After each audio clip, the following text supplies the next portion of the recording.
What's up guys, this is Amanda. Welcome to my very first video, and I'm going to tell you today about the difference between active and passive voice. Now, you've probably heard your English teachers nag you about passive voice in the past, saying that you shouldn't use it, or you've probably seen it on your grammar checker, in your word processing documents, and you're probably thinking, what the heck does that even mean? And the reason you need to know what it means is that it's going to make your writing look way less clunky, and you're going to sound super smart, and you definitely want to use active voice as much as you can, and I'm going to tell you how to do it. So, here are some clues you want to look for in active voice. First thing, it's generally more streamlined and it's easier to read. Second thing is the subject is doing the verb. So let's use an example. The elephant crushes the peanut. The elephant is the subject, it's crushing, it's doing the crushing, the verb, and the peanut is receiving that crushing, it's the object of the verb. Now here are some things you need to know about passive voice. It usually has some form of to be in it, is, are, was, will be. The object of the verb becomes the subject. It ends up all the way at the beginning of the sentence, or the beginning of the clause. So in our elephant and peanut example, the passive voice version of that would be the peanut is being crushed by the elephant. The peanut becomes the main subject. The elephant is still doing the crushing, but the elephant is all the way at the end of the sentence and everyone's focusing on the peanut. The thing you need to know about passive voice is that it's not always taboo to use it. Sometimes you don't have enough information about the subject. Sometimes you're writing scientific literature and you can't include your researchers in the article that you're writing. Sometimes you want to emphasize the object of the verb.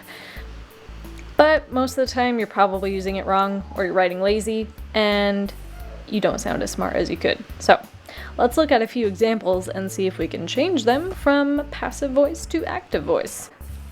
Let's start with this one at the top. The beer glass was broken by the drunk guy. The beer glass is receiving the breaking, and the drunk guy is doing the breaking.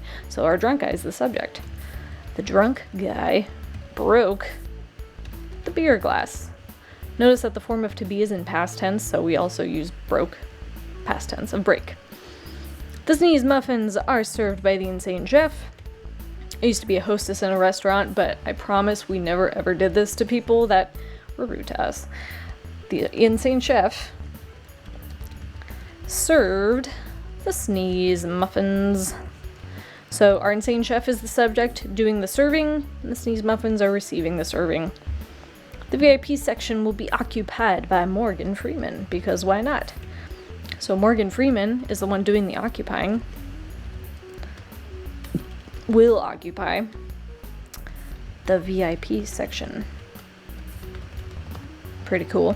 The cat is confused by babies. If you have a 1-year-old like I do, he just met a cat recently, and the cat was very confused. So babies, they're the ones causing the confusing. Babies confuse the cat. So there you have it, everybody. That's the difference between active and passive voice. So remember, for active voice, you're thinking more streamlined. The subject is doing the verb, and there's an object receiving the verb, and it comes after all of that stuff. It comes at the end of the sentence. Please leave a like or a comment below if you enjoyed this video. Tell me what you liked below. Tell me what you didn't like. Make sure you follow me on social media. I'll put all that stuff in the description. Check out the Grad Girl blog, and I'll see you guys later.